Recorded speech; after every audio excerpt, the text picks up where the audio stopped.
Hi and welcome to episode 22 of The Party Line. This podcast was recorded on Indigenous land. We stand in solidarity with our Indigenous brothers and sisters in their struggle against racism and capitalism. Oh my darling, oh my darling, oh my darling party line. Oh, I never will forsake thee, for I love this life of mine. Hi guys. What up? Hey. Omar, what the fuck are you wearing? I'm in high vis. Why? I'm industrializing. Uh-huh. I'm getting a job on a construction site. Are you actually? No, I'm not. I'm a bit excited. Are Tonight ya? is Why? the night of the big Herzog rally in Melbourne. Uh-huh. And I'm chairing or co-chairing with Noam, who's a Palestinian organizer. So you want to be like visible to the crowds? Yeah. And I want to be visible to my audience here.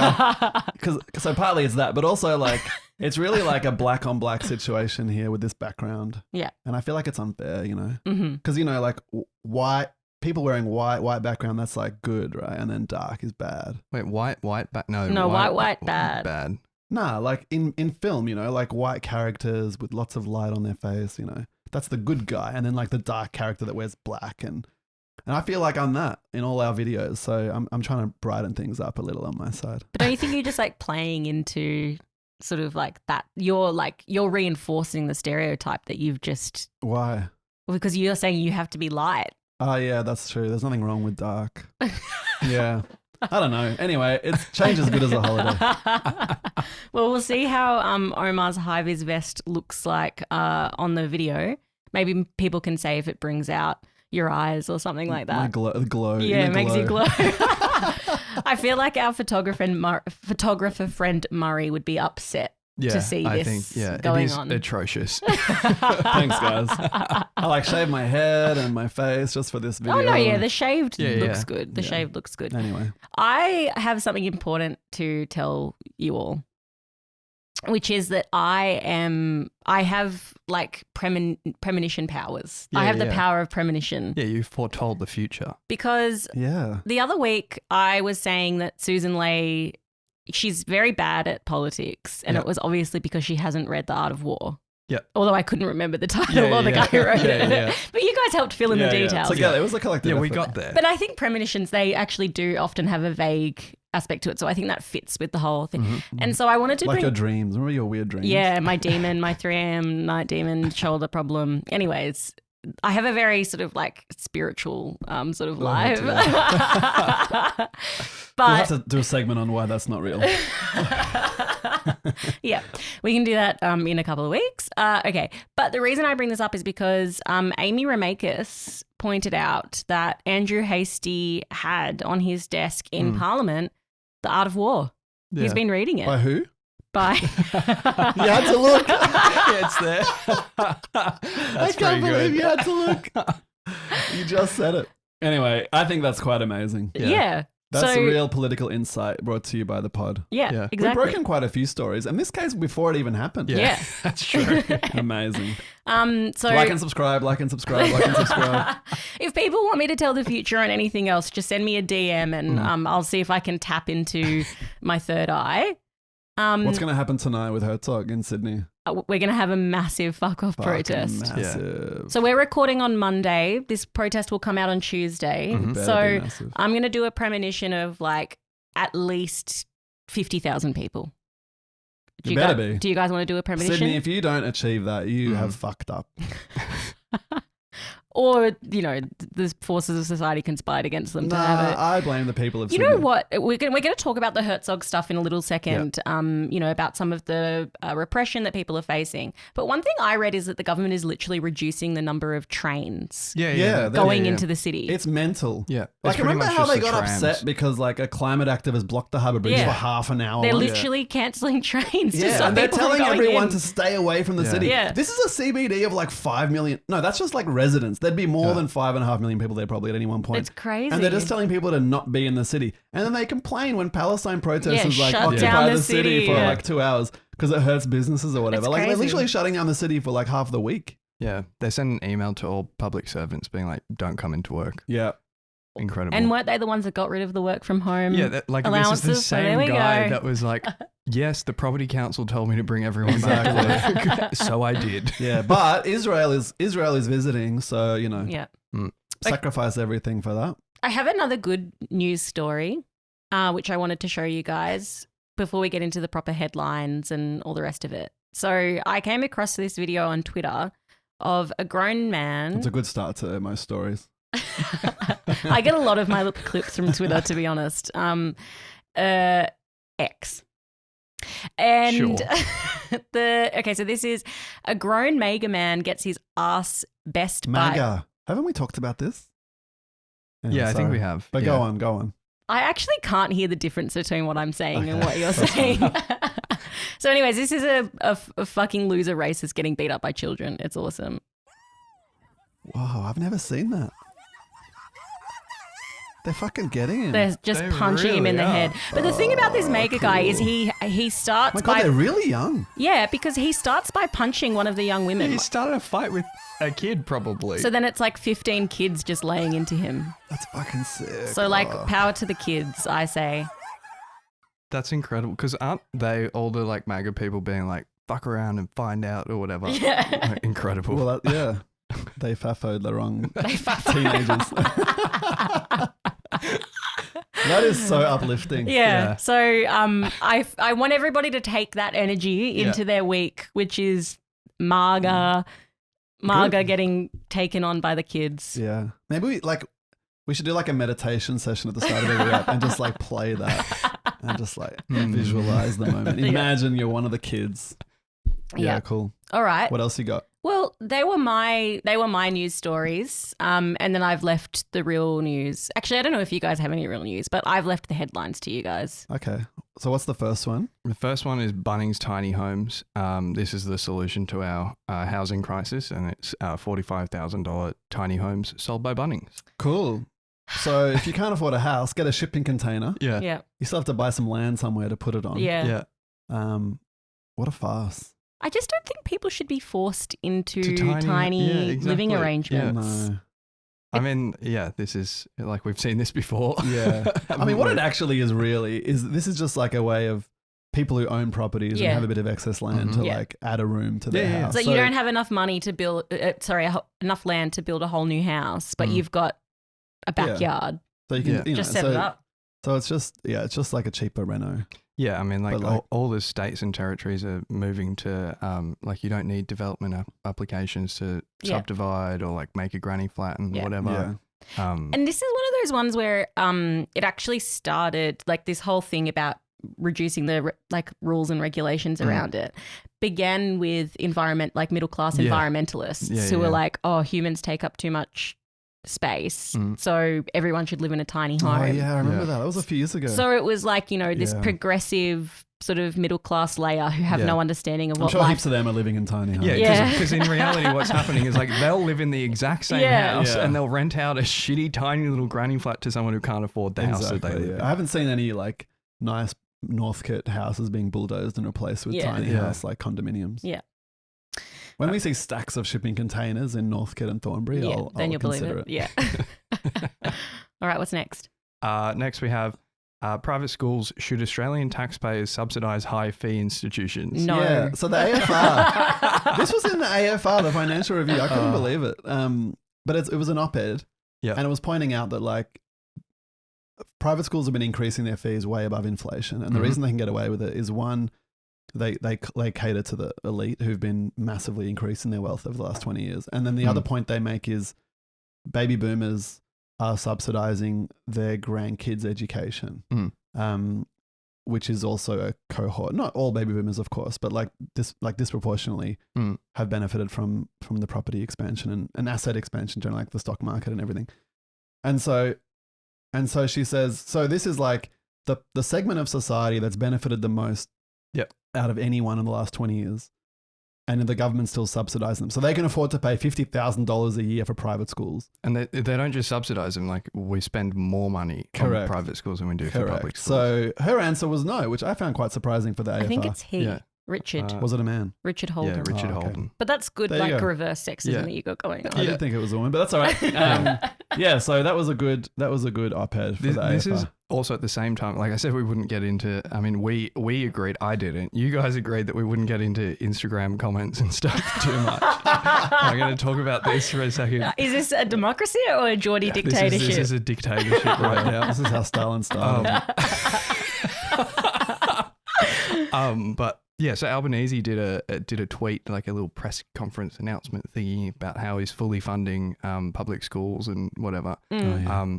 And so I like did Rubbish. a quote tweet or whatever, and I was like, this is like, as soon as you announce this, Jacinta Allen cut like public school funding by $2 billion. Because like it's like, oh, Labor's going to give more money. Look how good Labor is. Well, it's and always whatever. more because of inflation. Like, even if you just give the same in real terms. Yeah, it's so it gets a more. cut. Yeah. But like, yeah, so it was like Labor is doing this. It's like, well, Labor is actually doing the exact opposite. It's cutting public school funding, still giving way more money to private schools and whatever. That's ridiculous. And someone like quote tweeted my quote tweet and was like, you went to a private school.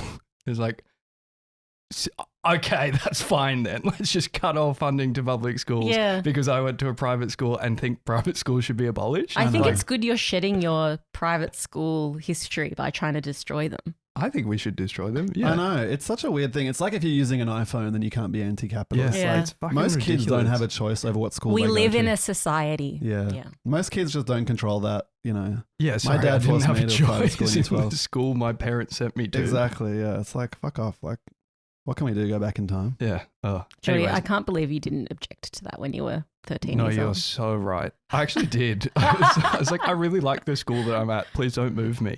And they're like, no. More examples of kids oppression. All right. Yeah. Next. Well, this is another example of weird shit that people do with kids.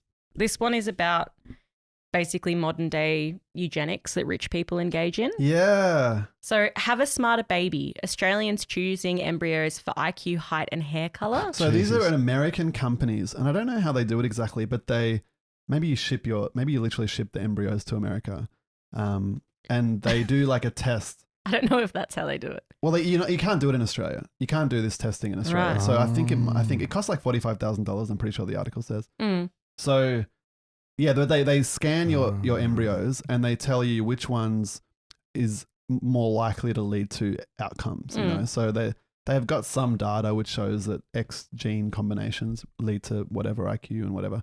Which, by the way, IQ is an absolute load of crock. Yeah. Like it's just rubbish. Yeah. But yeah. Is And this- people are doing it. Not many people, but like people who can afford that amount of money. Is the photo that they're using of like, here's a stupid baby and here's a smart Yeah, baby? because one's grimacing ugly and the one's other one's pretty, yeah. like, Is that what they're doing? Yeah, I mean, you here? don't want the ugly you one. don't want a baby that grimaces. No. Oh my God. Yeah, no. Yeah, it's all gone. You can choose a baby that like never poos either. I would sign up for that. Yeah, I wish I personally, could just not poo. but- Yeah. Anyway. Oh my so- God, one of the conditions is risk of acne, left-handedness, and Holy baldness. shit. Yeah. Omar, you would have been. Wiped out. Yeah.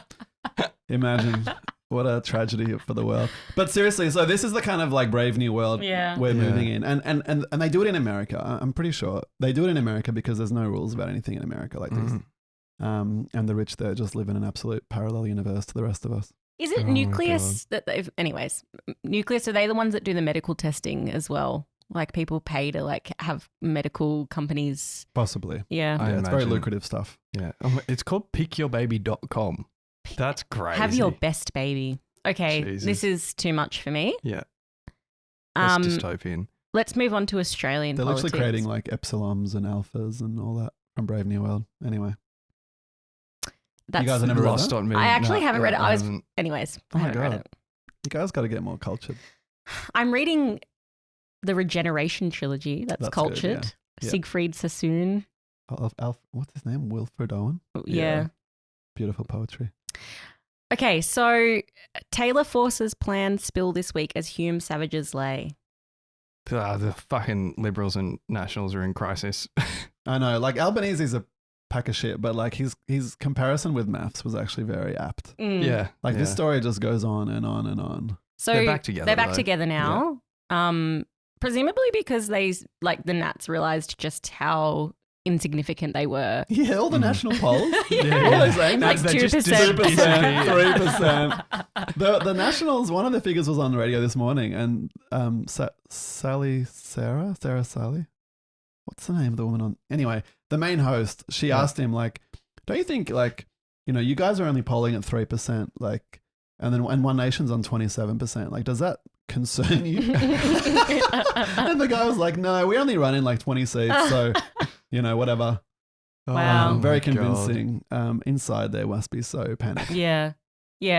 So the terms of coming back together is just like, basically we're just going to do what we were doing before. Yeah. But, we have talked about this in the past, the sort of contradiction that exists in the heart of the Conservative project, the fact that One Nation is doing a much better job at them than fostering the sort of hard right vote. The thing about One Nation, because they're outsiders, being able to much more sort of appeal to people, like Nationals and the Liberals are contaminated because they have had a history of running the country. So, yeah, I think it's not going to get better. It's not going to get easier. I'm not mourning them, but it's not going to get easier for them to sort of fix that problem.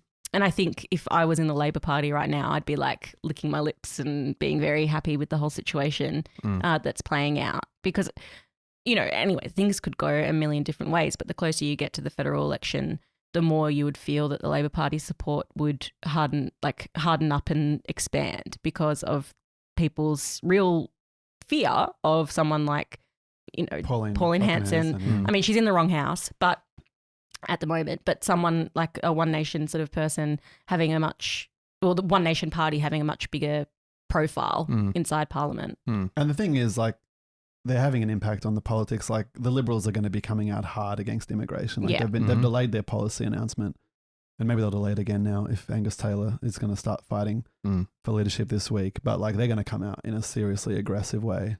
And I think the next headline is kind of telling of this. Like, speaking of, do you want to just read that before we go on? Yeah.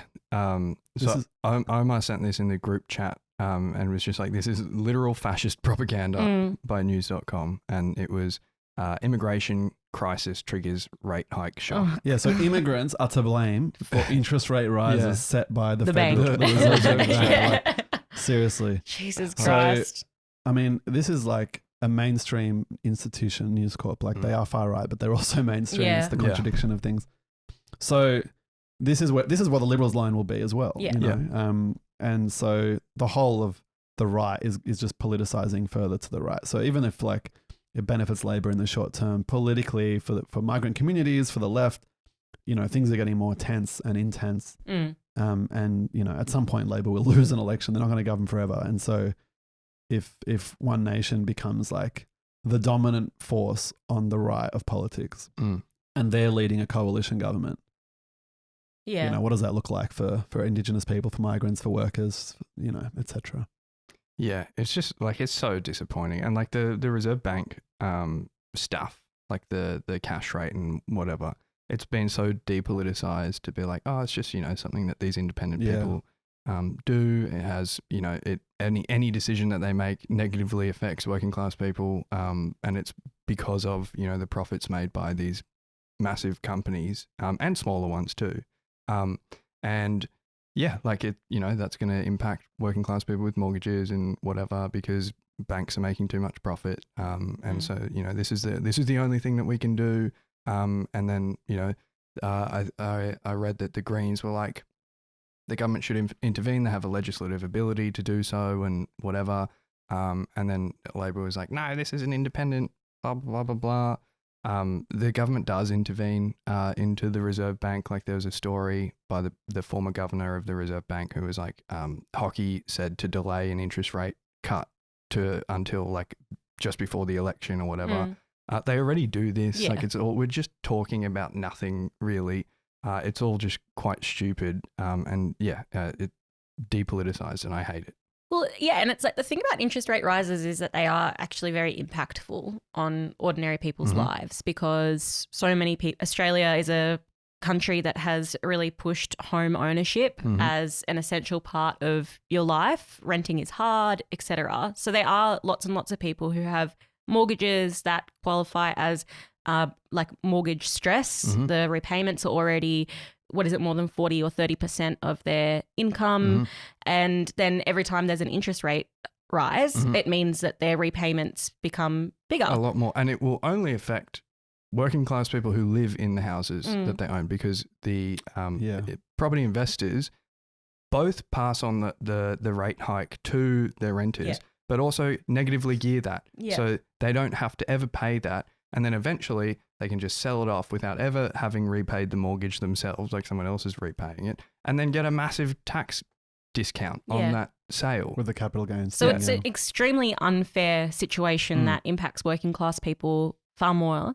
And so it is useful for the right to be able to say, well, this is caused by immigration, because they can offset the responsibility, as Geordie's described. There's a big responsibility at the hands of the people who construct this policy and all the different things that they do. And so you can see here the kind of the many purposes that immigration policy has to the ruling class, the right, to the government, etc. They want more immigrants to come in because that's the way that the Australian economy is actually going to grow. But then as they come in, they can also blame them for the problems that they have created. Exactly. And the thing about like interest rates, like the VS policy on this has always been that, you know, first home buyers, owner occupiers should have, you know, government support, should have a different rate than just big investors. Because like, why should someone trying to buy their first home pay the same interest rate as someone buying their fifth or sixth purely for profit, you know? It doesn't make any sense. Like we always run, or maybe not always, but we've run most recently on like having a government bank provide discount loans to people so they can switch over from the parasitic, because banks make so much money off mortgages. Like 30-year mortgages, now they're talking about even longer ones. Our entire economy is just like mortgages on, interest on mortgages. Exactly. Like it. our banks are the most stable in the world, some of the most profitable in the world.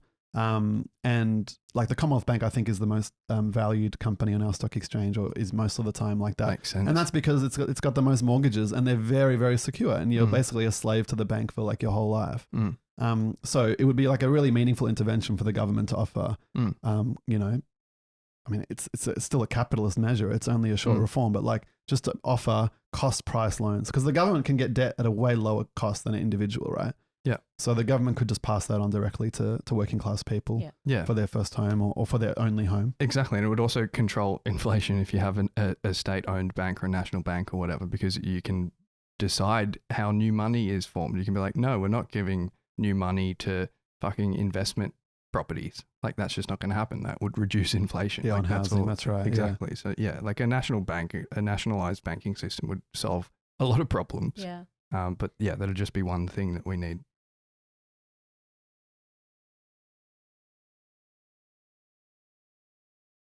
Well, Herzog has arrived in Australia. He's touched down. And was welcomed by a coterie of different people, etc.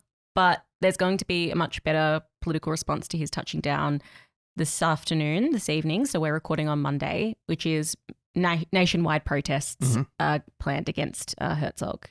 And one of the things that's quite incredible about the protest against Herzog is how much it's kind of gone beyond just the normal set of Palestine protesters. Get Up haven't really done much about the question of the Palestine protests in recent months, but they put out a whole bunch of stuff. Really? Calling on people. They put out a video which was like, fuck it, we're protesting. Yeah, nice. And then also Amnesty International has done a lot of promo for it. It's another one of those ones where it's caused a bit of crisis inside the Labor Party in New South Wales. So the backbenchers at WAsoc, etc., are saying they're going to go to the Sydney protest. Yeah, to an illegal protest. Like, and it's pretty fucking cool. The other thing about it, which is quite remarkable to me, is the Teals saying that they're going to the protest and don't support Herzog being invited, which I think tells you just the scale of like, you know, how much it's permeated through society. I mean, the argument for his visit is so incoherent. Yeah, it's like, we need to bring him here for social cohesion.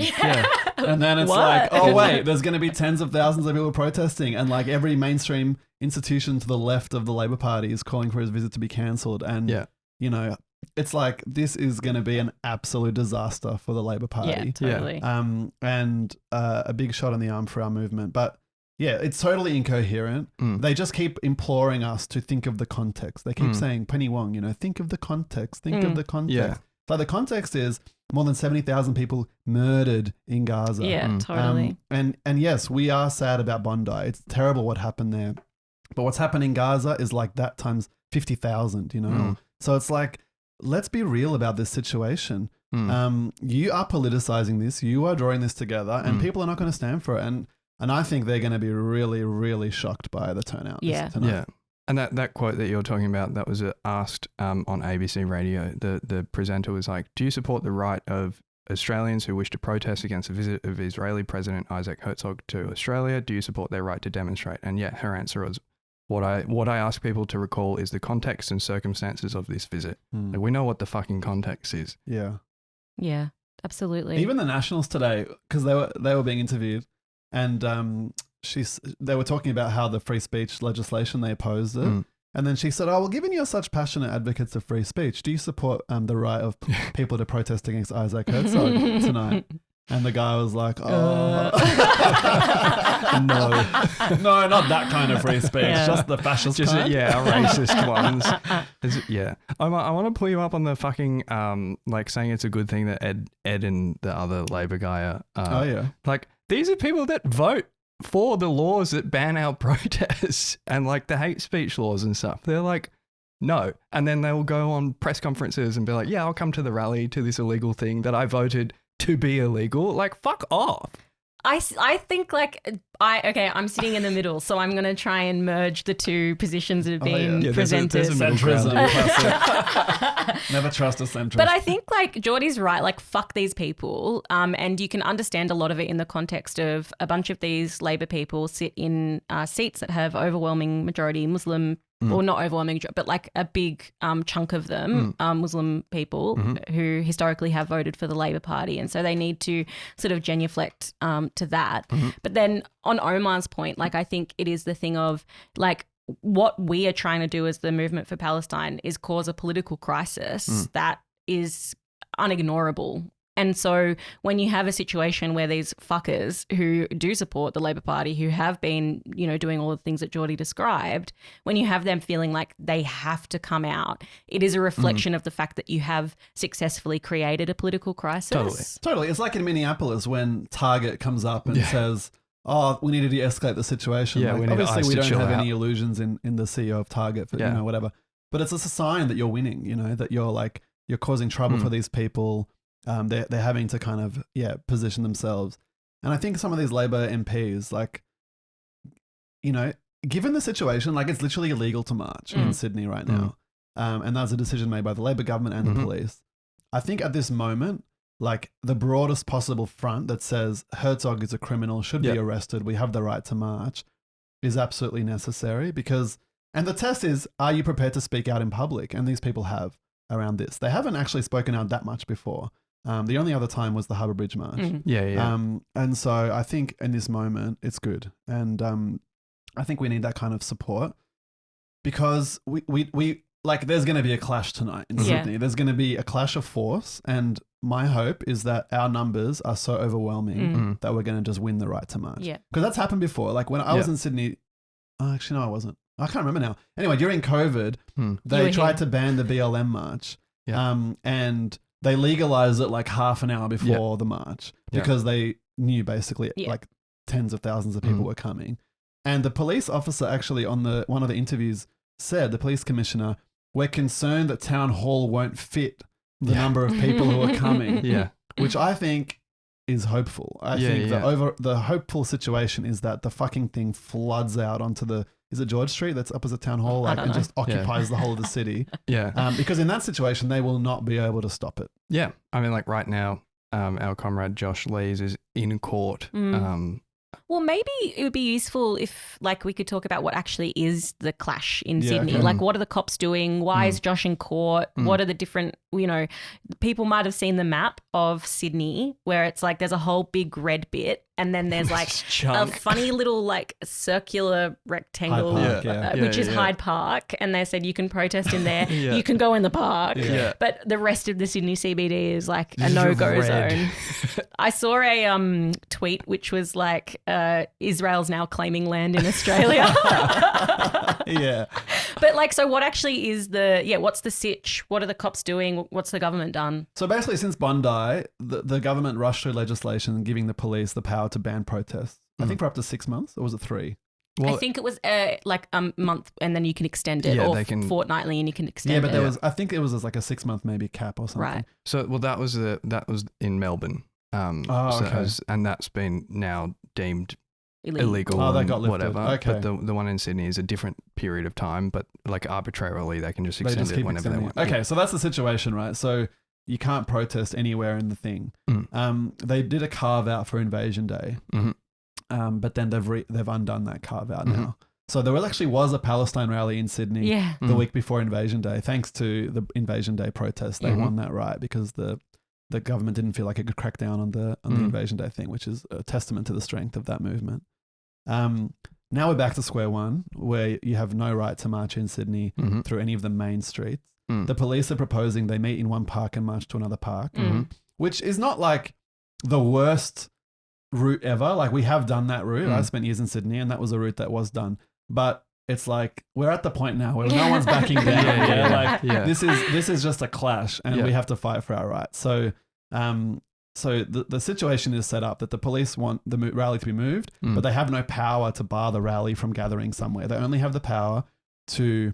Well, they can do move on orders. Well, they could do a move on, but yeah, they only have the power to then punish people for trying to march. Yeah. And they've introduced another bit of repressive legislation, or I don't know if it's legislation, but announcement or whatever around this protest, which is that they've designated it a major event, which gives them more capacity to do random searches, move on orders, like anything. Yeah. And you have to like follow instructions. Yeah. Like full stop. That's it. There's no like lawful excuse not to or whatever. It's just like, nah, you got to do what the police tell you. We can stop you wherever you are for whatever reason. We can go into your homes and search you. We can stop you on the way. Yeah. And New stop South the Wales trains. cops have such a form in doing they're just this. evil. Like, yeah. they're all of the thing about a lot of this stuff was initially tested on climate activists, like the things that you're describing. Like they would follow climate activists from their home, like getting on a train, then they'd stop the train, take the person off. You're not allowed to go there. Yeah. Like they sent drones around one woman's apartment to see if she was home. And then when she was home, they rammed open the door and she's sitting on the kitchen floor, cold floor, for hours while they search her house. They wouldn't even give her a blanket. Like the New South Wales cops are like renowned for like... They're evil. They're thuggish, and this is the same police force that like there's this one case in Sydney. They were being sued. I can't remember who, probably bikies because it was the Raptor squad. And what they did was when the New South Wales police force was being sued, they sent a cop to stand outside or like park outside the lawyer's house that was like, engaged to sue the police. And they just watched him, intimidated him, and then they arrested him for not indicating when he reversed out of his driveway on the way to the court case. Yeah. And the magistrate was like, what the fuck are you doing? Yeah, that's just It's ridiculous. behavior. Yeah. Well, I think we have a video of Josh Lees, the most powerful man in New South Wales, responding to some of this intimidation. Yeah. 2.5 years of peaceful protest, and that's what we'll do again on Monday. We're not seeking any confrontation with the police, of course. I think where their rhetoric is coming from is that they're trying to intimidate. Exactly. Police want protesters to gather here at Hyde Yeah, Park look, it's like- and have offered them a route to march to another nice scenic nearby park. park. Instead, nowhere. protesters want to march through the streets of the CBD and up to Parliament House. But police have warned that that route is unauthorised. We refuse to be shunted off into some dark park on a weeknight, out of sight and out of mind. We are a large, flexible... So I think it's really great that Josh is challenging two things. He's challenging the idea that it's the Palestine protesters that are the ones that are causing this so-called confrontation. And then the second thing being like, we're not going to be sidelined. Yeah. And demanding that, this protest, which is important, be able to take place in the city. And if they can win that, I think it sets the movement up for like in a really important way, which like is the thing of we actually have the force behind us to disregard these things that the cops and the government want to do. I mean, that's the thing. All laws are basically a function of people's preparedness to obey them. Yeah. You know, and, you know, bad laws should be broken. Sometimes they are. A lot of the time they're not. But these kind of moments really set things up. Yeah. And I think what's happening tonight is so important. And like we throw around the word genocide a lot. And so it kind of loses its meaning. It's just like, oh, murder, genocide. Like this guy, Isaac Herzog, and he's bringing along a former general who was like one of the people literally in charge of the whole thing. Like who like escaped the there's a warrant out for his arrest. Yeah. And he was in the UK in I think it was 2015 or maybe earlier than that. And they tried to arrest him and he wouldn't get off the private jet that he was on and then just flew away. So it's like Australia is literally letting this guy in who has a warrant against him for the role that he's played in murdering Palestinians. Exactly. And they're like, do. Yeah, like, it's all about Bondi, you know. Yeah. 15 people died in Australia, so who cares about anything that's happening overseas? So this is guy and his entourage are scum. They are literally representatives of mass murder, the starvation of children that we've been watching, and they're being faded by this government. We have to keep that in our minds, and that's why I think a lot of people are going to be out because I think a lot of people, you see it online, like, you know, Facebook is like the worst place because it just skews old and stuff, but a lot of comments are like, I can't believe this. Labour Party, you've lost me. We had Jasmine on the show last week. Her dad posted a really sweet thing of like, you know, he's been a Labour voter all his life, never again. He had a banner saying no to Herzog, whatever. Like, I think this rally is going to reach deep into the community. Yeah. Because this guy's not a nobody. He's not, you know, he's not just some Jew. He is the president of Israel that has been mass murdering people. Jews are not the target here. Yeah. This guy is the president of a mass murdering country.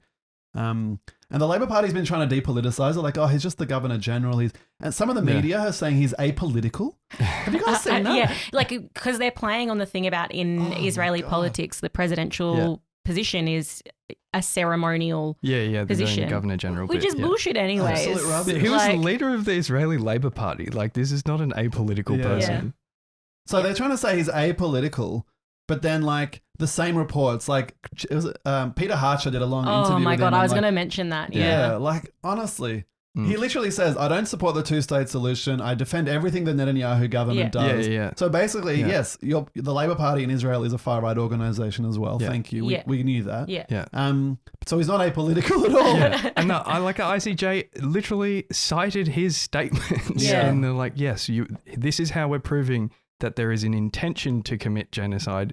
This guy's words. I thought the Peter Harcher article in The Age, yes. It'll be both probably, yeah. Was really instructive actually, because one of the things that Harcher goes on about, and so does Herzog, is the special relationship between Australia and Israel, and the way that they both sort of frame and conceive of Herzog visit is this is about restoring the important relationship that has existed between these two states. And so, you know, because we talked on the pod last week about it's like pretty nuts that the Labour Party has done this because they have set up this big thing. But it's the political connections between these two states is so big that the Labour Party has to find ways to be like, we stand with you, we back you.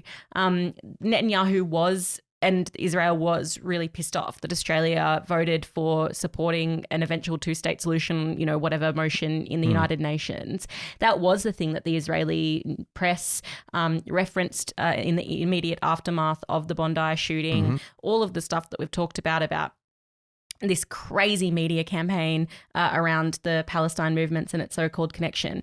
So this is about Australia like codifying, you know, in important ways, their current and future commitment to the political relationship between these two states. And where it puts us globally, like leading Israeli politicians have not been touring the world recently.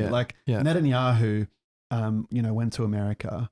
But you look at his flight path and he had to go around so he wouldn't get arrested. Like this is not, like everyone is embarrassed to be associated with Israel. The Western and imperialist countries and lots of, like everyone still supports Israel really, the official institutions, but it's embarrassing right now. They just want to wait a couple of years till things quieten down.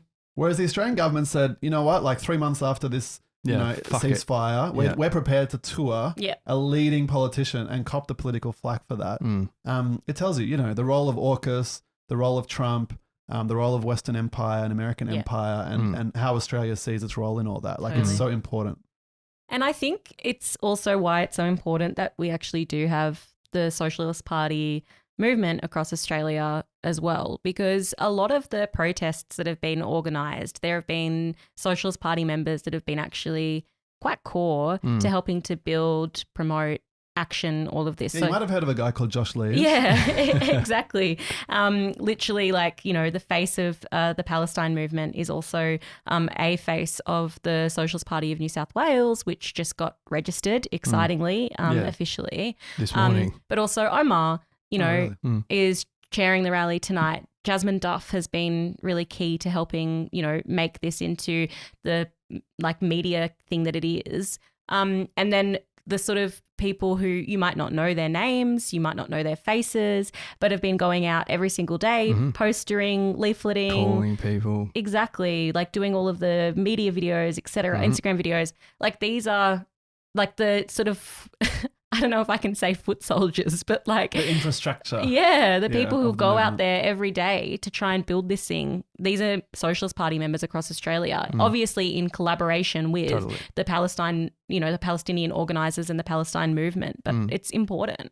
Yeah, and it's the kind of party we want to be, and we are, is one that is not just waiting for elections, but is organising in a constant basis on whatever issues arise. And there's no more important issues right now than the Palestine issue, and the Herzog visit has just made it such a crunch point. Yeah. And we welcome the Greens in some places are prepared to speak and support, but it's very much in a kind of at arm's length, and they support, but they're not involved. They haven't, invested their resources as a party in the movement in the same way. Spending hours calling people, and calling their lists, flyering, door knocking, exactly. Telling people to come to whereas rallies. Victorian Socialist members and Socialist Party members interstate, that's how we see change happening, right? It's not through polite negotiations with the ALP. It's not through, really detailed policy documents that no one ever reads or whatever. It's about organising, ultimately the class struggle. But then there are times when the class struggle takes political forms, and this is,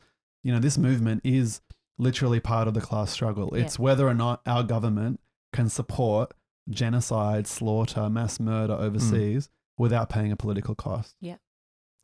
And then I think before we move off from the topic of the Palestine protests and the response to Herzog, well, one is just we talked a lot about Sydney and the repression there, but the Brisbane, Queensland government is going to criminalise the phrase. They have, maybe? Yeah, they have. Well, I know. Sorry, they've announced that they're going to introduce legislation to ban and criminalise the phrase "from the river to the sea." Yeah, 2 years imprisonment. It's crazy. What the fuck? So that's going to be another important political battle that's going to have to take place in Brisbane, because the phrase "from the river to the sea" is not about the genocidal overthrow of Israel or something like that. It's saying there should be a liberated Palestine from the river to the sea. It's about saying there should be a place where all people can exist, which currently there is not. Currently there's an apartheid ethno-nationalist state that exists, which is committing genocide against the people of Palestine. So banning the phrase "from the river to the sea" is in effect banning the Palestine movement from existing. Yeah, banning opposition to genocide, words opposing genocide. But also there's an implication here with the hate speech, the federal hate speech laws, because you ought to be convicted under those ones. You need to have also committed a state offence. Exactly. And, there's not really any kind of, well, there are. But they mainly target Nazis and things like that, hate speech, symbols and whatever. So the Queensland government has introduced something that will get you, 2 years imprisonment in Queensland, but also 15 years and the banning of your entire organisation and all that kind of stuff, which now just comes to the fore, I guess. Yeah, I think it's a real test. They're testing how far they can go, I reckon. It will obviously be challenged, constitutionally. It's really weird that the government is starting to intervene into phrases. There's obvious ways around it, from the sea to the river. Yeah. Can you say that? Palestine will live forever, whatever. But I think, I don't think the vision is to dance around this. I think it has to be confronted. Oh, totally. Yeah. globalize the Intifada for a while was their talking point. But the reality is no one said that at rallies. Yeah. It was not a chant. Whereas From the River to the Sea is a core principle. We want to see liberation of all of historic Palestine, not just little ghettos, little bantustans, slums on the edges of Israel. No, we want to liberate all of Palestine and set up a country where everyone can live as equals with equal rights, not the current setup. So, we've proposed to the National Coordinating Group that every single city in Australia chant From the River to the Sea, Palestine will be free at the same time. Oh, that's so nice. Tonight. So hopefully that happens. We'll know by the time this goes out. But yeah, we're prepared to make a stand over this. Yeah. It's not like a secondary issue. Yeah. And Josh Lee's one of his interviews, the interviewer asked him about the two-state solution. Yeah. And he points out, no one in Israel believes in a two-state solution. Yeah. They don't talk about it anymore. Yeah. The only ones who talk about it are the Western liberal liberals, media who want to pretend like there's some sort of peace process going on. There is one state currently from the river to the sea, and it's Israel. Yeah. And we want to defeat that. Yeah. We want to make it a state that's actually democratic and equal for all its people. Yeah. That's what the slogan means. It's not about the people who live there. It's about the structure, the political structure on top of those people. Yeah. Should we play that clip? Yeah, I reckon. No one in Israeli politics supports a two-state solution. And when we look at the way this so-called two-state solution has actually been implemented over recent decades, it has actually just been a cover for ongoing Israeli expansion into Palestinian territories. And that's what we've seen for decades now. The reality is, what's happening in Israel is the same thing that happened, or in Palestine, I should say, is the same thing that happened to Australia and to America and other places like that in the colonial era. It's just that it's happening later. So we're halfway through. We have a chance to stop it, and that's what the slogan means: to stop the colonization of Palestinian land, to stop the construction of this racist, apartheid entity over the Palestinian people, over the graves of the Palestinian people. So it's really important to stand firm on this question. It's not an optional extra. There can be no Palestinian liberation as long as these kind of lies are promoted. Yeah. Yeah, exactly. And the way it's presented as being this anti-Semitic fucking slogan or whatever is saying well, if you want a free Palestine from the river to the sea, then you want, the genocide of all Israelis. It's no, the people opposing a genocide aren't for a genocide of a different group it's of such people. projection. Yeah, it's just fucked. Because that's what the Israelis want to do. They wish every single Palestinian was dead. Isaac Herzog is on record saying he thinks that the marriage of Jews and Arabs is like a cancer or a plague or something. Big parts of the Israeli population think that. Huge numbers of people say they would never live next door to an Arab and all this kind of stuff. This is just pure projection. The majority of the Israeli public and its political structures, for sure, wish that every single Palestinian was dead. They would find that really convenient and easy. That is not what we wish. In reverse, that is not our view. We want a democratic country for all who live there, just like we want everywhere else on earth, for equality, economic, social, political, and cultural. Yeah. So we disgusted that the government invited Herzog, and the fact that he is here for a week means that there's going to be a week of political protest and action.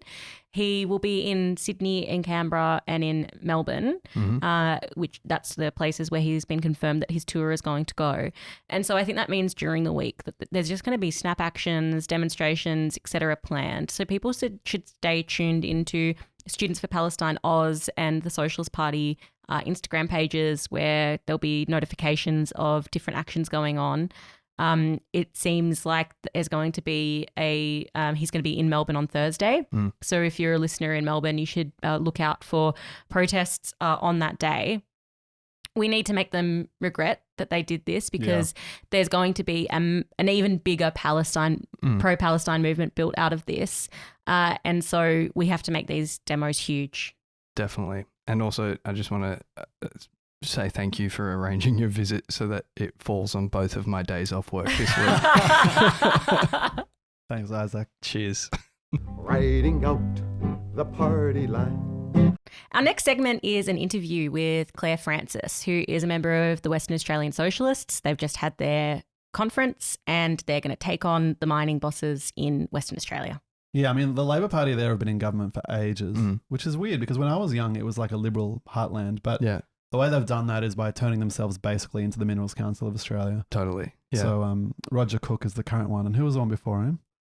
During COVID, that famous one. McGowan, yeah. They're just literally the spokespeople for the mining industry of Australia. Yeah, their state is run by and on behalf of, like, and also they just leave their jobs and go work for the mining companies. And like, didn't they Roger Cook blocked a policy that Albo wanted to do about mining companies. I mean, that checks out. Yeah, they do that as well. They're all a blur to me. Yeah, they're all the same people. Yeah. I remember when we went there, I went to Parliament, like WA Parliament, and you can see from Parliament House just like BHP, Rio Tinto. Like, it's just like so oppressive and overwhelming onto the Parliament. Yeah, how symbolic, yeah. Yeah, it's like, just don't forget who you're here for. Nuts. So when you're listening to this, if you're in Western Australia, sign up to WA Socialists while Claire's talking. Well, we're here with Clare Francis. Clare is part of the WA Socialists who have, run in a council election campaign and have done a really, really good job. And then also over the weekend, you guys had your founding conference. So why don't you tell us what's going on over the Great Bite? In the Wild West. Yeah, well, we had a great founding conference. It was a bit later than a lot of people because we did just have our council elections. So we went straight from, forming last year, throwing ourselves into these council elections. And now we finally got around to actually founding the conference properly.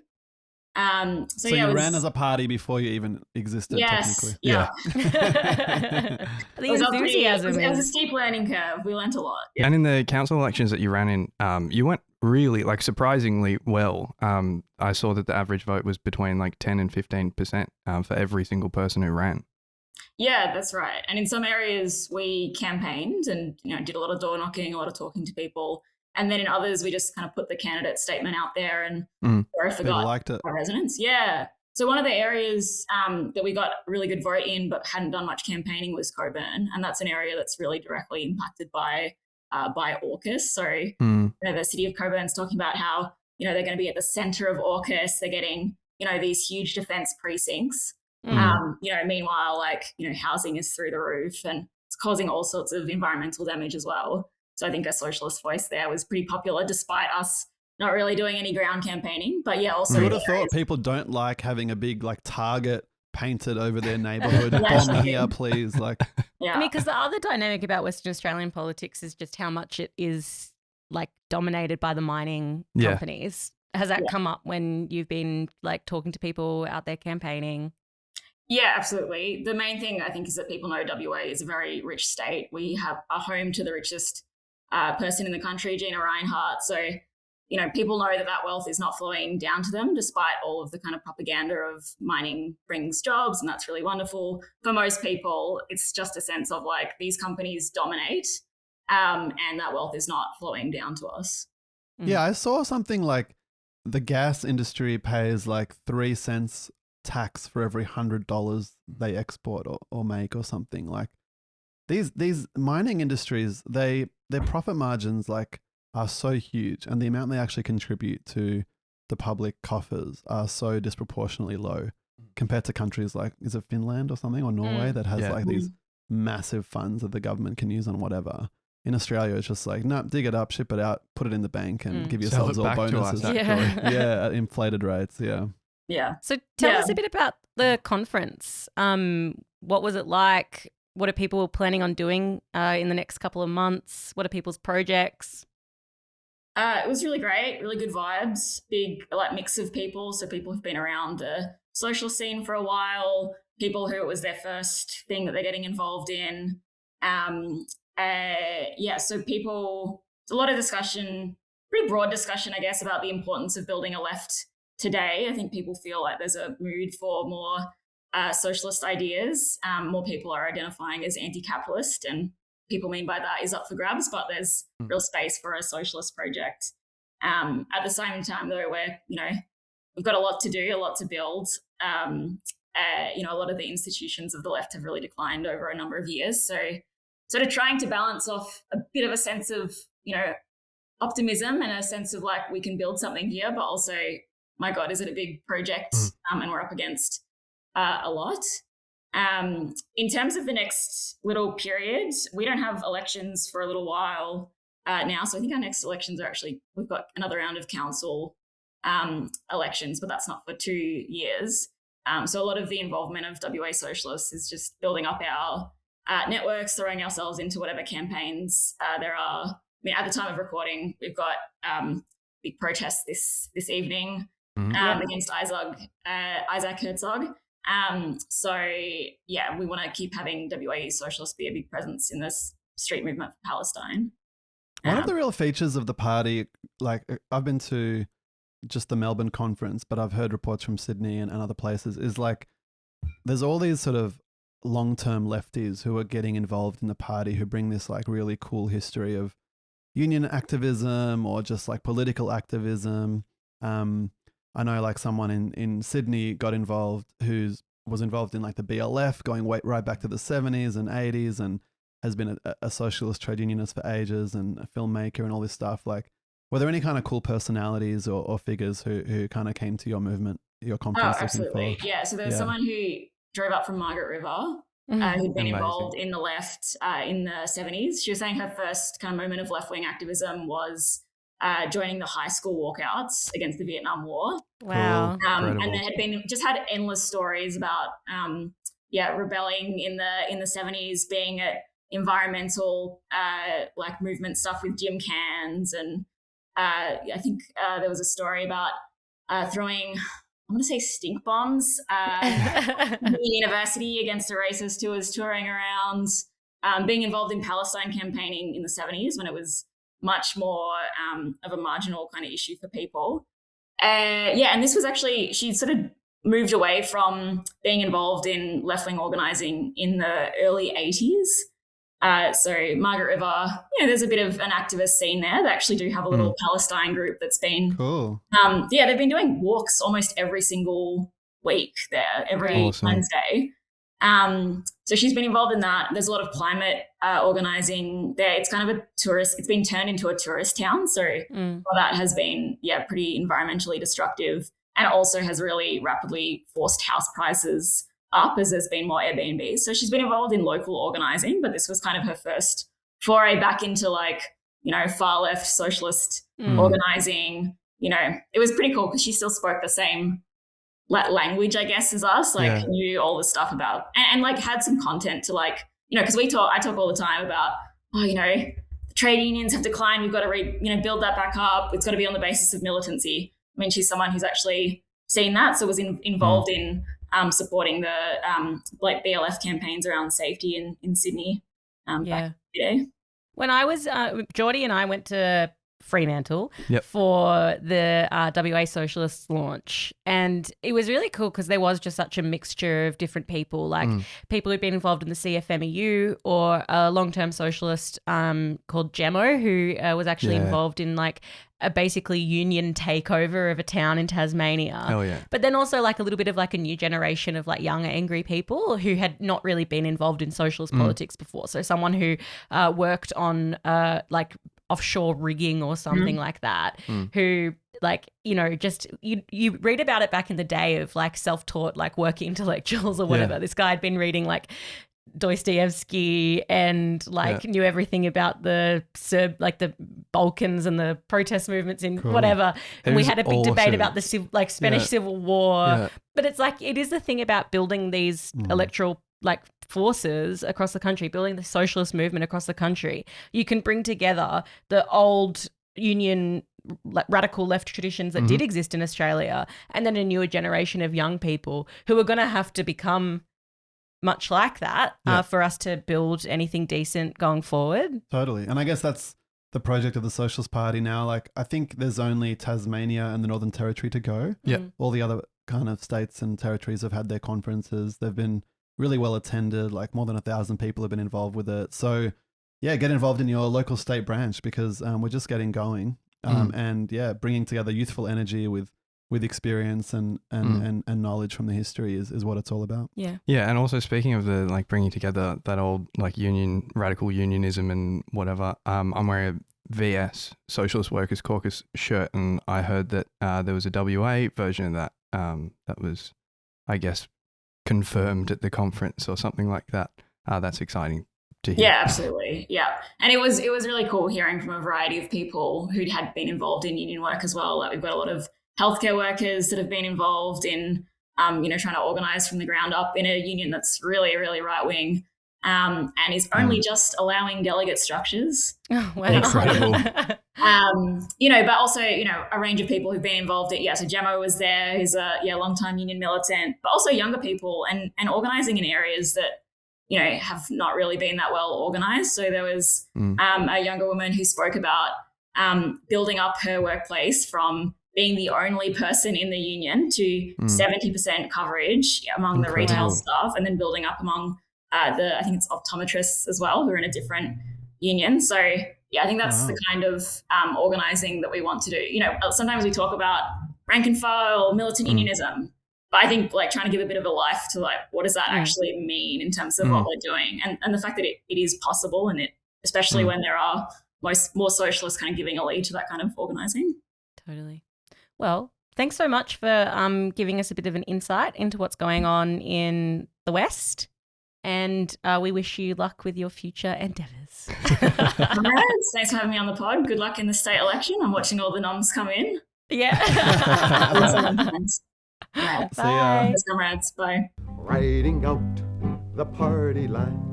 One of the things that's been in the news and has been dominating the online sphere over the last couple of weeks, but also months and then also years, is Jeffrey Epstein and the files associated with his... Those bloody files. So there's actually been a massive release of a bunch of his emails and the like. Someone actually made a web page that you can access. You can just like log into his Gmail and you can just scroll through it. Yeah, because I saw the way they released it, they didn't even have names. There was no searchability. It was just like you had to click each one. It was obviously designed to make it really hard to find anything. Yeah. So someone's just like put it all together, user-friendly way, so you can see all of the disgusting things and just weird shit. Like because Epstein like so connected to like, different sections of the world, like, lecturers, everyone professors, everyone rich. He uses it as Google. So he'll just email people and be like, what's the deal with this thing?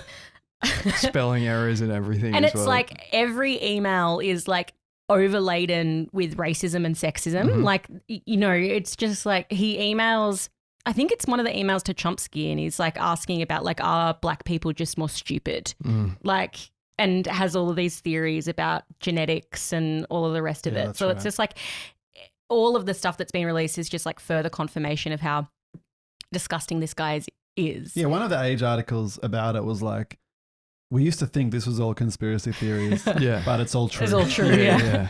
So we've talked a few times about some of the Epstein stuff, but we were like, we don't need to do a whole segment on it. But I actually received a number of messages from listeners being like, you guys have to talk about it. So we're doing this. Someone actually called us out on socials about how like the socialists are not taking enough attention to Epstein. And I kind of feel like, I mean, that's true. I personally... I'm just very turned off by the whole thing, sordid affair. But I think it's big news. Yeah, it is. And people are talking about it and stuff. But I think that like there's a reason for the hesitation to talk about it and whatever. It's not because, we don't think it's real or anything like that. It's like we know this is how the ruling class live and behave and whatever. But I think it's also like an element of it is a lot of people have like this illusion that like, if we just... get rid of the, like, open the leaks up to everyone and whatever, and get rid of this, small segment of society, then, everything will be improved. And that's the, this grand conspiracy, like these people are at the heart of everything. It's like, no, this is just how everyone with that much money behaves. I think the other thing about it is that the people who are making the most political hay out of this are the far right. Yeah, weirdos. So, they push really anti-Semitic conspiracy theories about this whole thing. They, don't actually talk about a whole bunch of the victims in these files at all, but use it to propagate right-wing conspiracy theories and ways of understanding the world, which, I think there is a lot that the left can say about this. But yeah, I think if you think about some of the people who've made the most out of it, it is actually similar scum. Like Tucker Carlson and stuff like that. Yeah. And it's like the point that they try and make is like, oh, look, all of these people are Jewish or whatever. It's like, no, that's objectively not true. All of these people are incredibly wealthy. Last time I checked, Donald Trump, Bill Clinton, not Jewish. Yeah. So last week, so as I said, a bigger tranche of the files were released. It's still not the full extent of what they have. And a lot of people's names are blacked out. So obviously because it's being released by Trump's Department of Justice. He wouldn't cover up. No. Epstein Files, would he? Didn't he campaign on it? So He's going to drain the swamp. Don't lie. there's obviously still a bunch that will come out in the coming years or whatever. But I think it confirmed a bunch of what we already knew, which is that the ruling class are implicated in extreme sexism, human trafficking, pedophilia, Rape. Just systematic. Yeah. So systematic violence against people that they can control. And I think it also reflects actually the social basis of the ruling class. And so when I say that, I think it's worth thinking about what is society like generally? Like what is the capitalist world that we live in like generally? And so it's one where war crimes are just perpetrated by these armies that, these governments run and control. Think about the Australian soldier, Ben Roberts-Smith, who, drank beer out of an Afghani civilian's prosthetic leg. It's a society Rape as a weapon of war as well. Rape as a weapon, definitely. It's predicated on the exploitation of people. That is literally how the capitalist class and the ruling class make their money. They force people to do things that are unsafe, that are physically and emotionally taxing, go to work every single day in order to create the profits that they then live and enjoy. It's a sexist society. Like capitalism is just laden with the exploitation and oppression of women. So it's a society that's oppressive, it's exploitative, it's violent, it's, all of this stuff. And so the people who are embroiled in all of these files are used to using people, exploiting people, telling people what to do in order to get gratification and personal profit. And being totally above accountability. Yeah. Right? Like who holds presidents to account? Nobody. Presidents of America, they're the kings of the world, So Bill Clinton lives his life like that. Yeah. And these financiers, because so many of them are like investment bankers and famous actors. And they just go around the world. They're fated, the 5-star hotels, parties, people lining up to, be close to them and whatever. You're begging to come to their island. Yeah. Thanks, Elon. The Elon thing was actually, I think, because a lot of this stuff is not funny. It's really, really terrible and disgusting. The Elon Musk thing, I think, was really funny because he's like, oh, can I come to your island? Like, I'll be in the area. Sorry, this is a no Elon's club. And we already have one Elon. But he literally gets like his secretary or whatever, or maybe he sends it to Maxwell. I can't remember exactly, but it's like, can you deal with this? Yeah. And then they respond back to Elon Musk being like, oh, we're actually thinking of shutting the island down. No nerds wanted.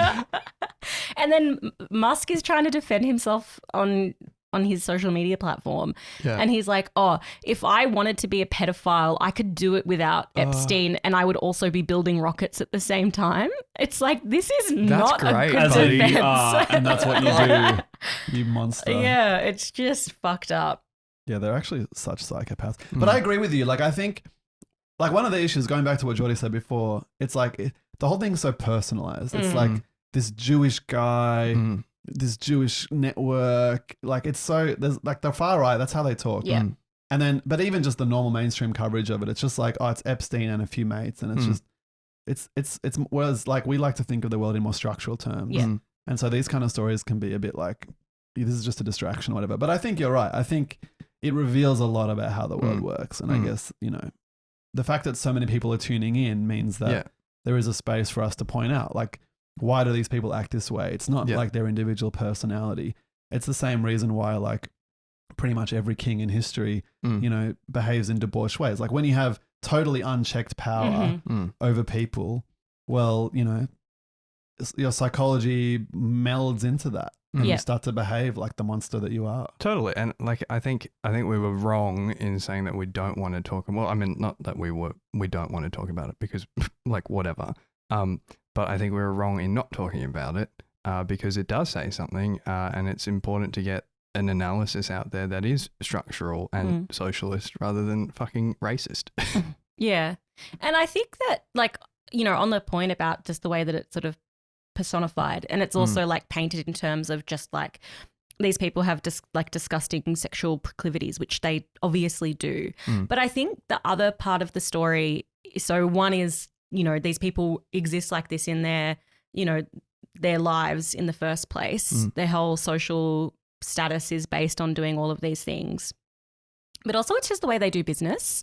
So if you think about a much lower level example of this, how many movies have you seen, or, this happens in real life, where businessmen go down to the strip club in order to do their business discussions? So they'll talk about mergers and all the rest of it while women are dancing on poles. And like the Melbourne Club, down the road or whatever the fuck it's called. Yeah, exactly. Gentlemen's clubs and all the rest of it. And so this is actually a setting for business transactions to take place. But also Jeffrey Epstein blackmailed people. He would get them into these situations in order to take photos of them, in order to use that as a way to further his own interests. So there's both a sort of like blackmail-y element to it, which I don't really care if these disgusting men get blackmailed, but then also a business element to it. It's always been interlinked. Like, people remember the David Cameron story of like him fucking a pig.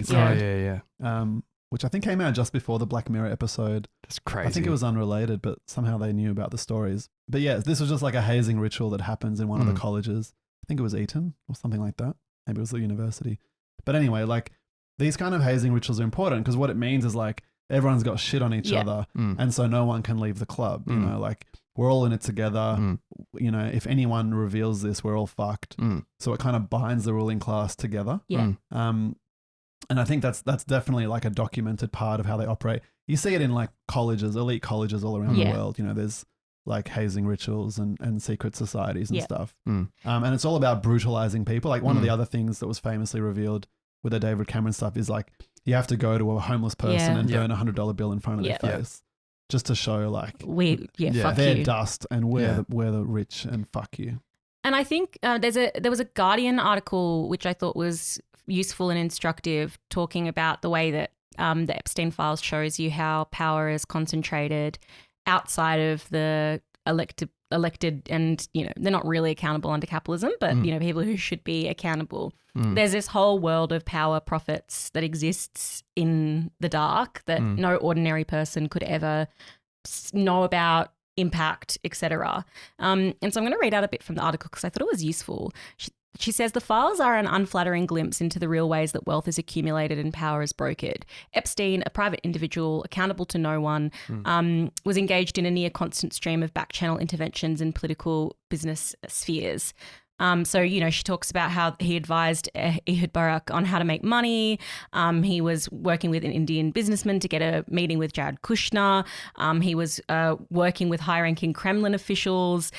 He was also, working with Israeli services, like secret services and all the rest of it. So he is just implicated in all of these different spheres of the business and political world.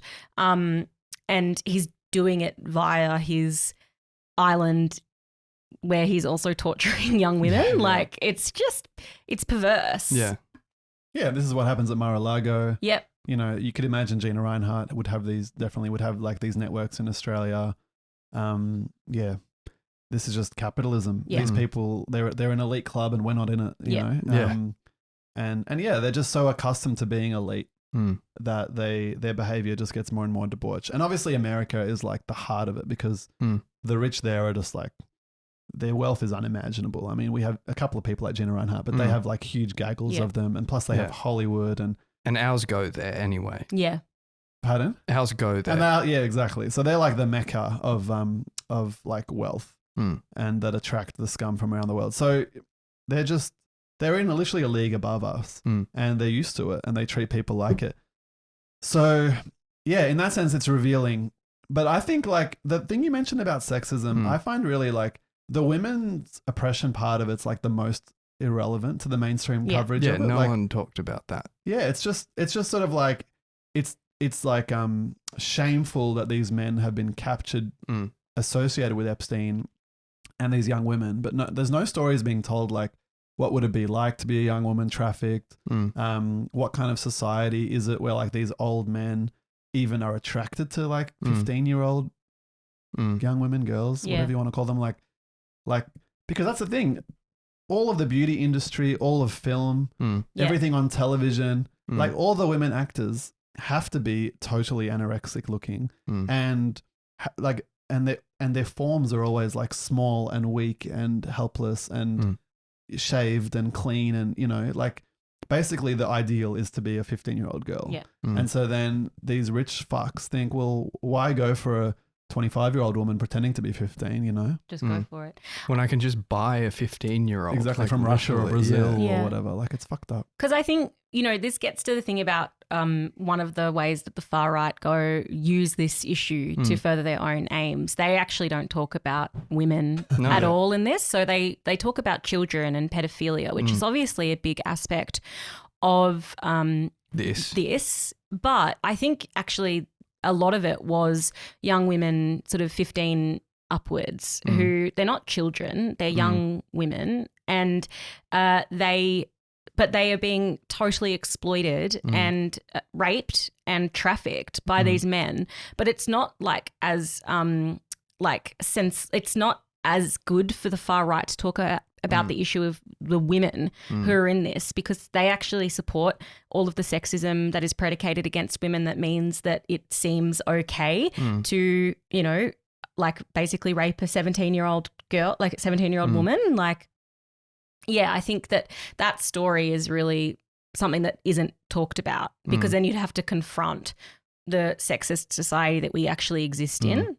Exactly. Yeah. I saw like one of the bits when reading through, it was like, there are a bunch of emails that were like, thank you for your order, Jeffrey, or whatever. And it was like a picture of like a filing cabinet kind of thing, but it was like just a generic filing cabinet, and it had like a woman's name, and then like it was like $18,000 or $16,000 or whatever. And then like someone had matched up those names to like missing persons reports around the same time that orders had, and like there's nothing to prove that that's the same thing, but it's like, it's just like, Jesus, awesome, great. And I mean, the other thing is they didn't even need to do just like orders like that, because they have a whole process of young women would be hired to work for Epstein, and then through that process of working for them would get groomed by Ghislaine Maxwell, and then would be introduced to the men and forced to have sex with them. So it actually does, I think it is important to think about the like boss worker relationship in here as well, because a lot of them were employed to be maids, to be massagers, to be, you know, take the drinks out or whatever. Yeah. And then through that process experience sexual exploitation and rape.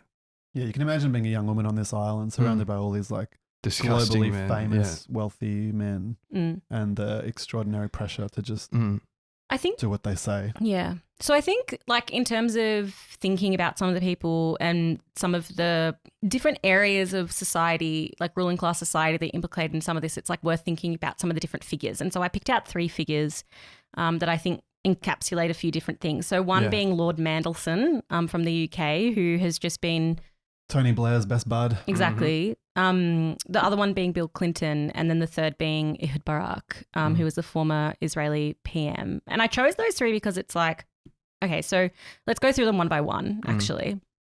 So Mendelson, he's like really key Labour man. He was the original spin doctor, like, you know, the one that was there to sort of like set the story about, you know, here's what the media should say. Here's the story that we need to leak. Here's, you know, how we get rid of that story that makes us look bad. Here's why the Labour Party shouldn't be left wing in any way. Yeah. They called him the Prince of Darkness. Yeah. And he's a lord. Probably justified. Is the other thing to say. He would have been very involved in the Iraq War stuff for sure. Yeah. And so he, you know, a photo has just come out of him with like some woman, and he's wearing his underpants and they're on an iPad or whatever, and you know he's they're on an iPad. They're like looking at an iPad. He's in his underwear. It's like a really freaky looking photo. But so in 2003, you know, that Epstein book that's like quite famous because Trump did the... Oh, yeah, he wrote him a little message. Yeah, Chomsky wrote him a message. Woody Allen wrote him a message. So did Epstein wrote a book. No. It's like a book, a birthday greetings book. All of his gotcha. mates Yeah, wrote they like all- a special message to him.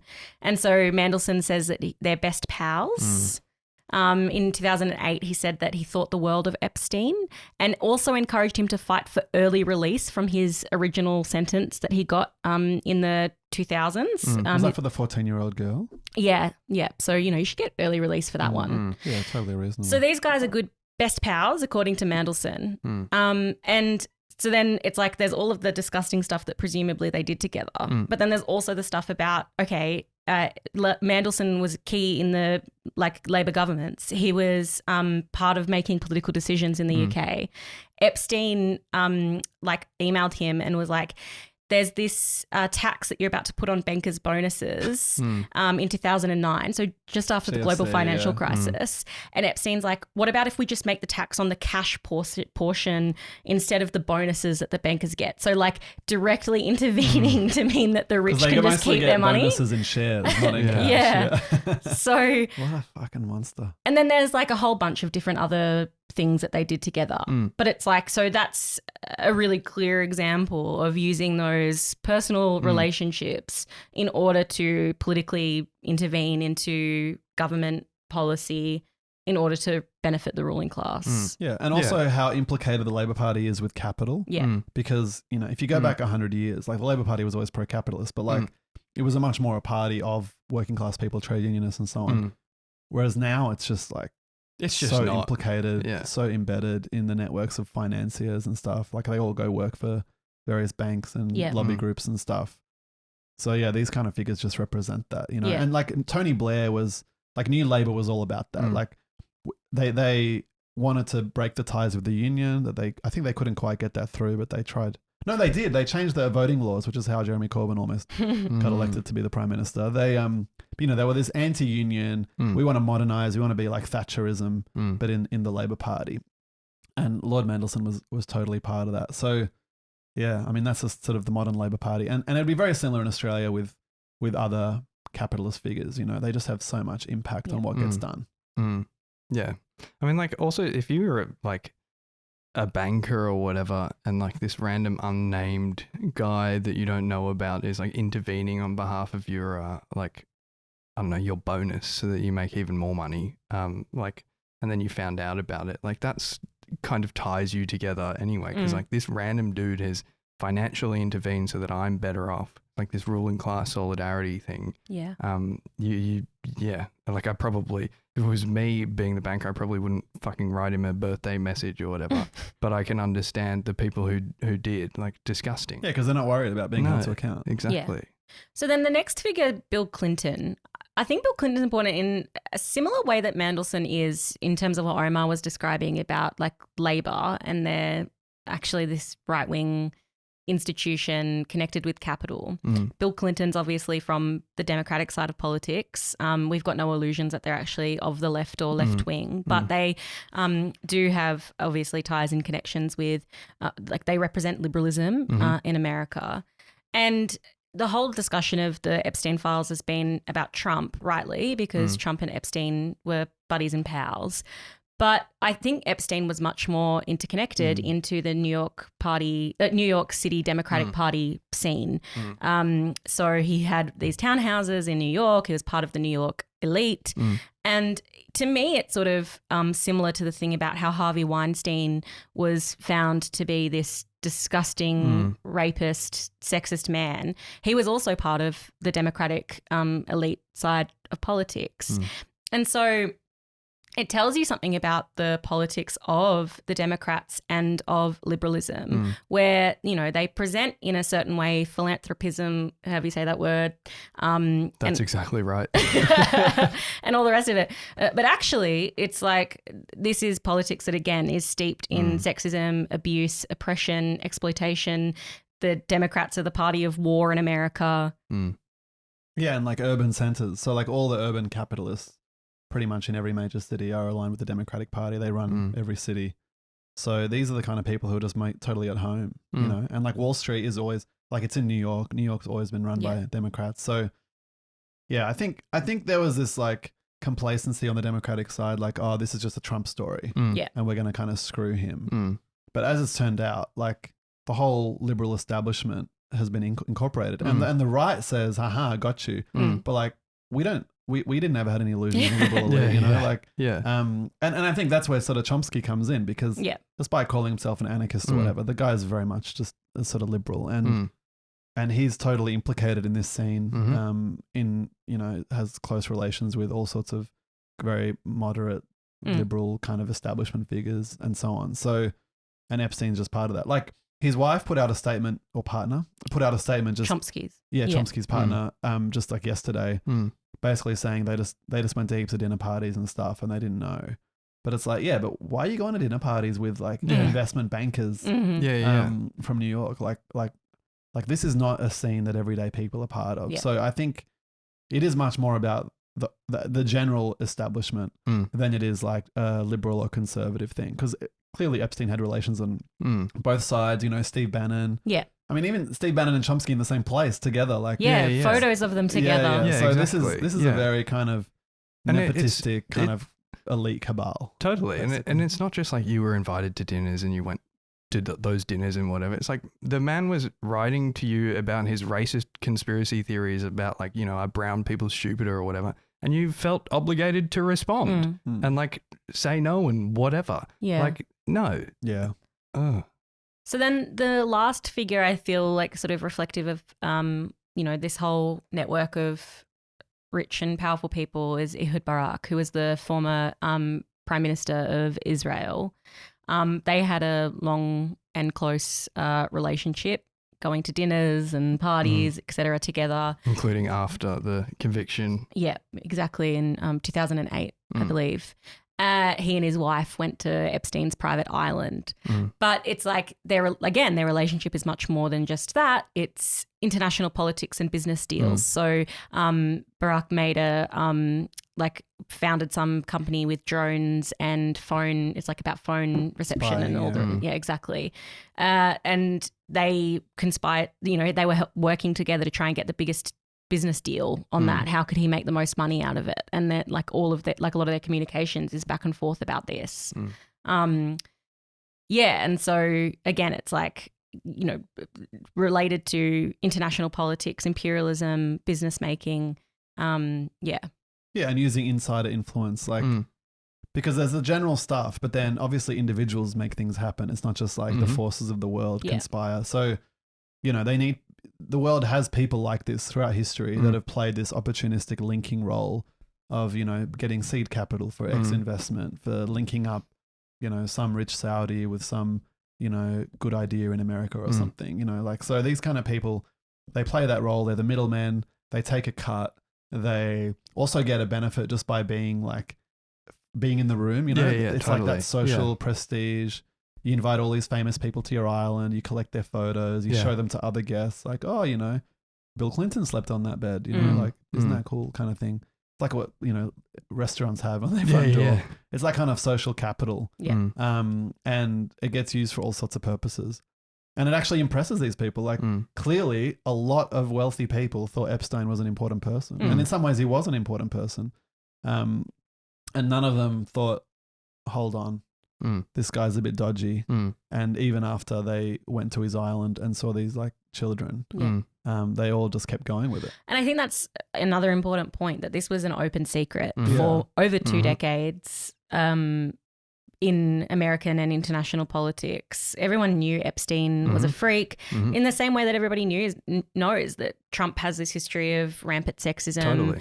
You know, so this is an open secret, but it's not really discussed. People don't bring it to light. It's not a, you know, political crisis.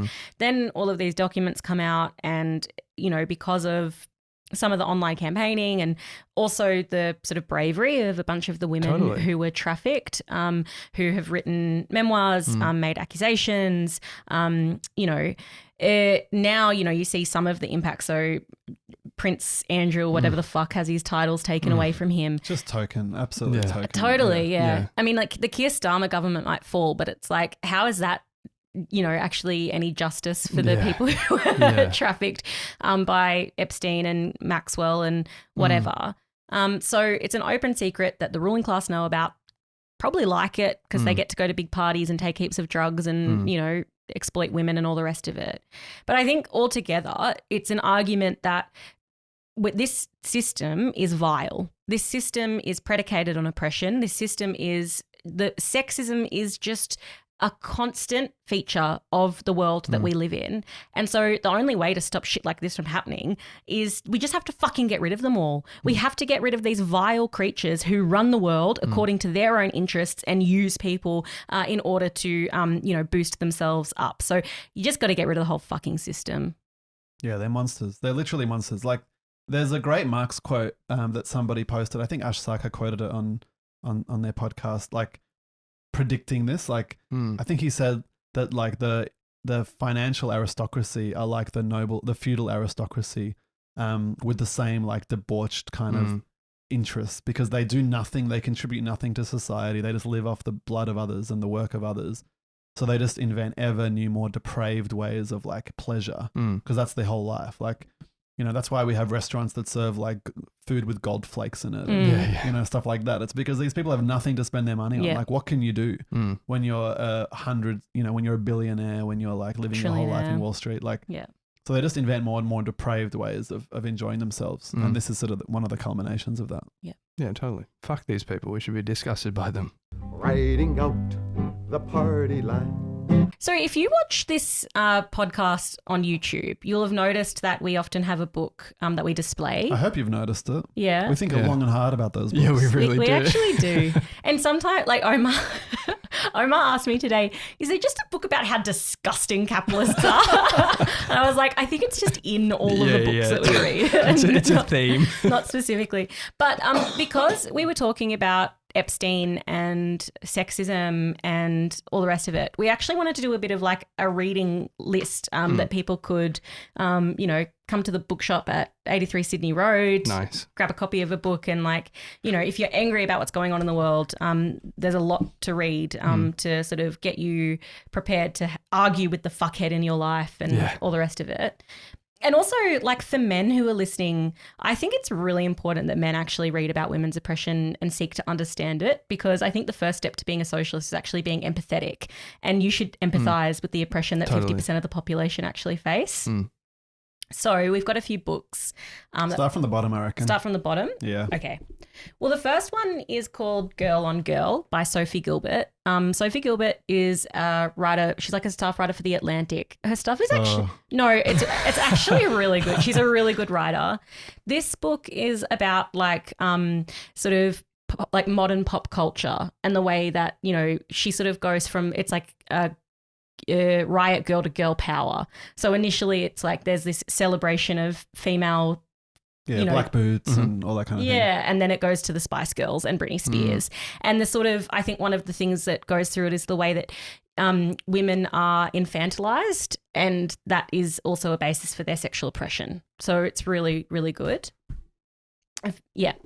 Then the next one is by an Australian woman called Chanel Contos. This one's really good, yeah. It's called Consent Laid Bare. And when I was talking about like men should read stuff, I think that if you're a man, you have to read this book. Yeah, great. It's good. It's like just all about how like most of the sexual oppression that women face is men being uncaring and just sort of not listening to the like cues that women put up when they're not interested, and then just railroading over them, and then they end up raping and sexually assaulting people. Because that's the thing, right? Like the vision of rape that most people have is like stranger danger, you're walking down a dark alley and then someone grabs you or whatever. But the truth is that overwhelmingly rape is in relationships with people already in relationships or about to start one or whatever.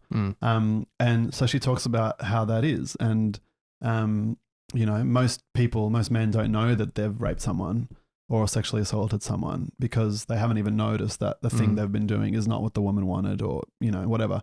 So I think it's a really powerful book, and it actually clarifies a lot about how these things actually operate, because it's very easy to not rape a stranger, you know, like if you don't grab someone on the street and rape them, then, you know, you can feel good about yourself as a man. But actually, like requires much more consciousness to not treat women in your life badly. And this book is like a good kind of framework for approaching that. Yeah, there's a meme going around at the moment on TikTok, which is like the worst that can happen is she says no or whatever. And then the meme is like, what if, no, that's not the worst thing that can happen. It's what if, and she says, and then there's like just a clip of like some very funny speech. No, it's a little bit, it's marginally better than that. Okay. It's like, what if she says, and then like one of them is like, in the most unparliamentary language, Mr. Whatever, fuck you, Mr. Speaker, fuck you. Like, and it's like, but yeah, it's kind of indicative of like, yeah, that is kind of like, what if that is the worst thing that can happen to you? It's still not being raped. Yeah. It's, you know, a bit of a funny meme. Funny meme. Well, yeah, and I think the other thing that's good about the Chanel Contos book is that she actually is from that private school background.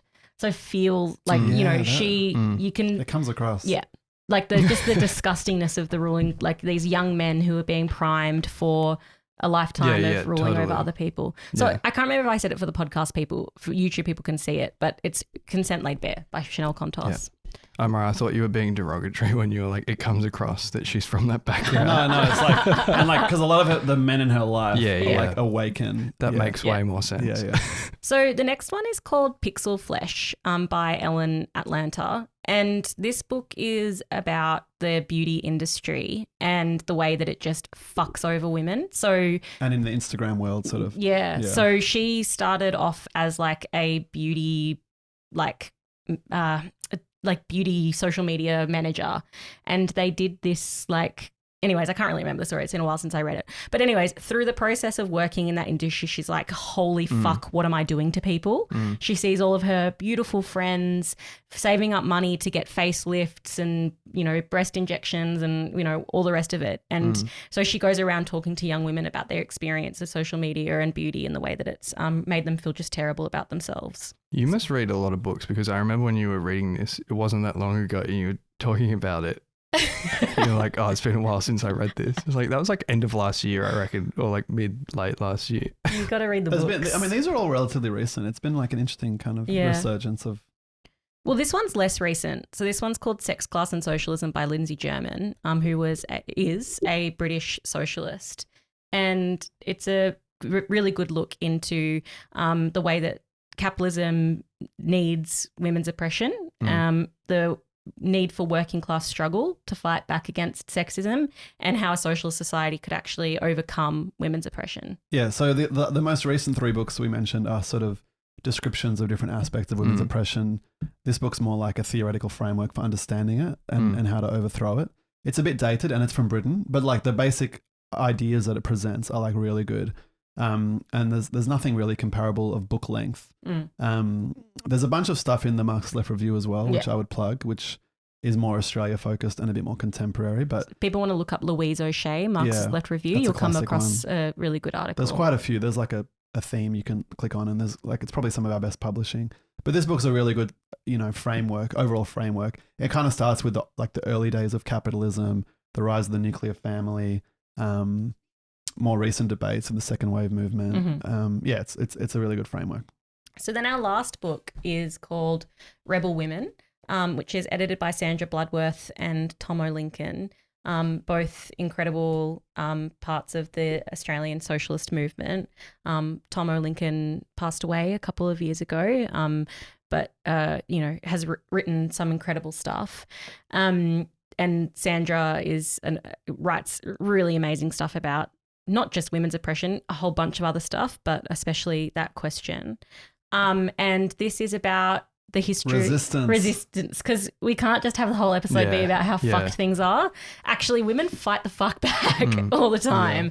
And so this is a history of trade union struggles led by women in Australia, and it's just really beautiful. Yep. And like some of the stories are about like migrant women unionizing for the first time. Others are more about like established industries, established unions. So yeah, it's a really good book. It's recently been republished. Intervention by Interventions. Yeah, just wanted to check that. So you can get it online. So Rebel Red Women Flag Books, or you can come into our shop here. Rebel Women. It's fucking great. Yeah. So yeah, read about this question so that not just to know about it, so that you can fight back and we can push back against the system that creates all of this fucking bullshit. Totally. Riding out the party line. Thanks so much for listening to The Party Line. This was episode 22. I can't remember if I said it at the beginning. Don't know, but you've said it now. I've said it now. Like and subscribe, like and subscribe. Like and subscribe, like and subscribe. You can become a patron at Patreon. Yep, nice. Well done. Thanks. Got it. I've been practicing. And help us make our studio look better. Geordie bought some foam, so we're hoping it sounds better now. And maybe some background lights. And like things. should we get strobe lights or something like that? Probably, yeah. And make sure that you're at the Herzog protests this week. We need to have a massive movement for Palestine on the streets. Yeah, in Canberra it'll be Wednesday, Melbourne Thursday. Yeah. Obviously, it'd be too late to plug the one tonight. Yeah, but hopefully you were there. Yeah, exactly. We'll be there. Also, if you are already a patron, then don't forget to give us your mailing address because we now have envelopes to send you all the stickers. So we'll get onto that soon. See you later, guys.